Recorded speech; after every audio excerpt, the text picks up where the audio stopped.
أعوذ بالله من الشيطان الرجيم.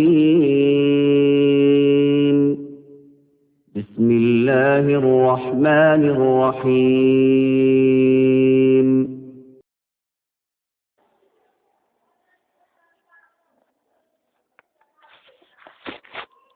بسم الله الرحمن الرحيم. نحمده ونصلي على رسوله الكريم، أما بعد. قال الله تبارك وتعالى: أعوذ بالله من الشيطان الرجيم، بسم الله الرحمن الرحيم. يا أيها الذين آمنوا ادخلوا في السلم كافة. صدق الله العظيم. میرے محترم بھائیوں، بزرگوں، دوستوں، اللہ تبارک و تعالی نے اس آیت کریمہ میں جو ابھی میں نے آپ کے سامنے تلاوت کی ہے، مسلمانوں کو یہ حکم دیا ہے کہ اے ایمان والو، اسلام میں اور دین میں پورے داخل ہو جاؤ۔ اس کا مطلب یہ ہے کہ صبح اٹھنے سے لے کے رات میں سونے تک اور ماں کے پیٹ سے لے کے قبر میں جانے تک زندگی کے ہر عمل میں اسلام کو شامل کر لو، تب جا کر مسلمان کا ایمان کامل ہوگا اور وہ مکمل مومن کہلائے گا۔ اب اگر کسی آدمی نے دین کے کسی ایک جز کو پکڑ لیا، جیسے وہ نماز کی پابندی تو کرتا ہے لیکن زکوٰۃ کا کوئی اہتمام نہیں کرتا، تو وہ کامل الایمان نہیں ہے۔ ایک آدمی ہے، وہ رمضان کے روزے تو رکھتا ہے لیکن نماز، جماعت اور حج کا کوئی اہتمام نہیں کرتا، تو وہ بھی کامل الایمان نہیں ہے۔ ایک آدمی ہے جو حج کا اہتمام کرتا ہے لیکن پھر اپنے گاؤں میں، بستی میں آنے کے بعد نمازوں کا کوئی اہتمام نہیں کرتا، تو وہ بھی کامل الایمان نہیں ہے۔ یہ سب اسلام کے پارٹس ہیں، الگ الگ حصے ہیں۔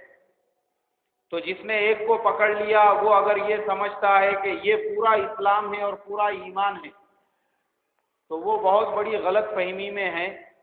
اس لیے کہ مسلمان اس وقت کامل الایمان بنتا ہے جس وقت وہ پورے اسلام کو فالو کرتا ہے اور پورے اسلام پر چلتا ہے۔ جیسے مثال کے طور پر مثال دی جاتی ہے کہ ایک جگہ پر 4 نابینا، جن کو ہم لوگ اندھا بھی کہتے ہیں یا بلائنڈ بھی کہتے ہیں، 4 اندھے لوگ بیٹھے ہوئے تھے۔ اچانک وہاں سے ہاتھی گزرنے لگا تو شور ہوا، ہاتھی آیا۔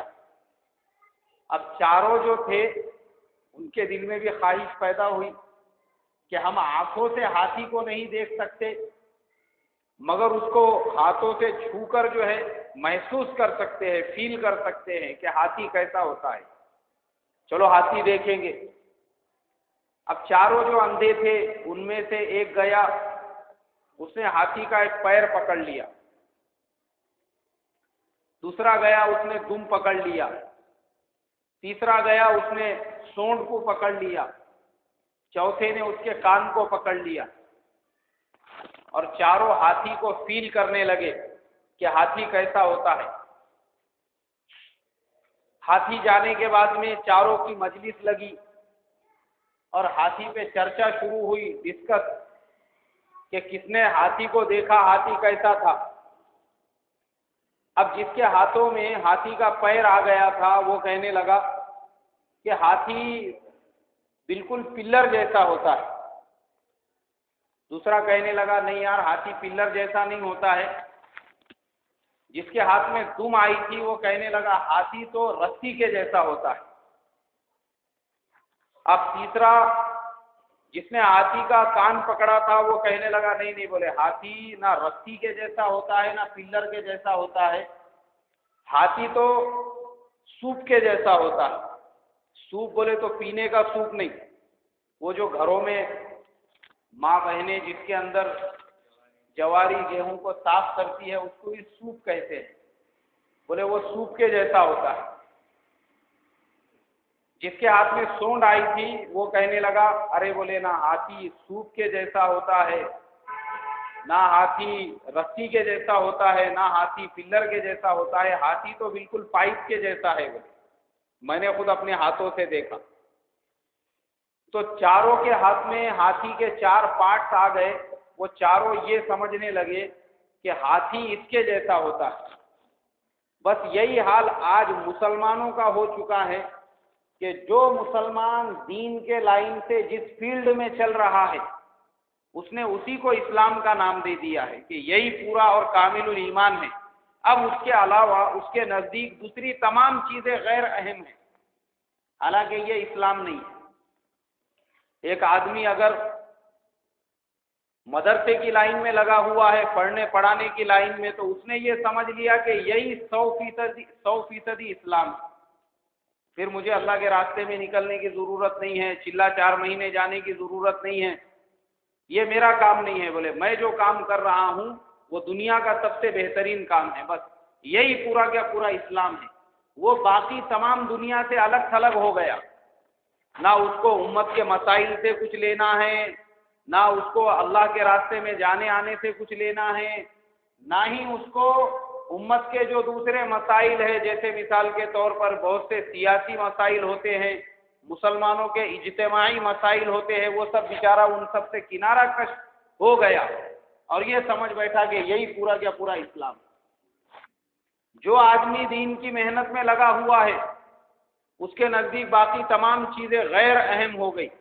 अरे बोले मदरसा मस्जिद की लाइन अपनी लाइन नहीं, अपना काम तो बस ये है कि 24 घंटे बस अपने दीन की मेहनत में ही काम लगे हुए होना चाहिए। ये अपना काम नहीं है। बोले बच्चों को पढ़ाना और मदरसे चलाना और दीन की तालीम को आम करना, ये अपना काम नहीं। अपना काम तो बस यही काम है। और जो आदमी उम्मत के मसाइल को हल करने में जो मुसलमान लगे हुए हैं, उन्होंने ये समझ लिया कि सियासत और खिलाफत इसी से मुसलमानों के मसलों का हल हो सकता है। उन्होंने पूरे कुरान के तफसीर को बस अपने मंशे के मुताबिक ढाल दिया और वो ये समझने लगे कि 100% इस्लाम यही है कि जब तक मुसलमानों की खिलाफत नहीं आएगी मुसलमानों के मसाइल का हल नहीं हो सकता। फिर वो क्या हो गए, तमाम चीज़ों से किनारा कश हो गए। ना उनका दावत और तबलीग से कुछ लेना देना रहा, ना मस्जिद मदरसों से कुछ लेना देना रहा। उनके नज़दीक 100% इस्लाम बस वही है। कुछ लोग तस्बीह तिलावत की लाइन में लग गए, जिसे हम लोग तसव्वुफ कहते हैं। उन्होंने ये समझ लिया कि 100% इस्लाम बस यही है कि 24 घंटे बस तस्बीह और तिलावत की जाए, तस्बीह पढ़ी जाए, वज़ाइफ पढ़े जाए, सुलूक और तरीक़त की लाइन को आगे बढ़ाया जाए। फिर ये लोग भी किनारा कश हो गए। ना इनका दावत और तबलीग से कुछ ताल्लुक़ रहा, ना मदरसों से कुछ ताल्लुक़ रहा, ना मुसलमानों के सियासी और इज्तिमाई मसाइल से कुछ ताल्लुक़ रहा। वो ये समझने लगे कि यही 100% इस्लाम है। जैसा वो चारों नाबीना जो थे, उन्होंने हाथी के बॉडी के एक एक पार्ट को पकड़ लिया और ये समझने लगे कि यही हाथी है। यही हाल आज हम मुसलमानों का हो चुका है। इस्लाम के एक एक जुज़्व को हमने पकड़ लिया और जुज़वियात के अंदर हम लोग ऐसे उलझ गए, हमको ये लगने लगा कि यही 100% इस्लाम। अब हम आते हैं अल्लाह के नबी सल्लल्लाहु अलैहि वसल्लम की तरफ लौटकर कि प्यारे नबी सल्लल्लाहु अलैहि वसल्लम हमको कैसा इस्लाम सिखा कर गए। देखो अल्लाह के नबी सल्लल्लाहु अलैहि वसल्लम के सीरत में हमको इसकी रहबरी मिलेगी कि अल्लाह के नबी सल्लल्लाहु अलैहि वसल्लम वन टाइम जो है किस तरीके से तमाम फील्ड और तमाम लाइनों को साथ में लेकर चलते थे। अल्लाह के नबी सल्लल्लाहु अलैहि वसल्लम एक तरफ आबिद भी थे, जाहिद भी थे, तरीक़त और तसव्वुफ के इमाम भी थे कि रात का वक्त हो चुका है। कुरान ने आपकी तारीफ की, 2 जगह कहा या अय्युहल मुद्दस्सिर और दूसरी जगह कहा या अय्युहल मुज़्ज़म्मिल।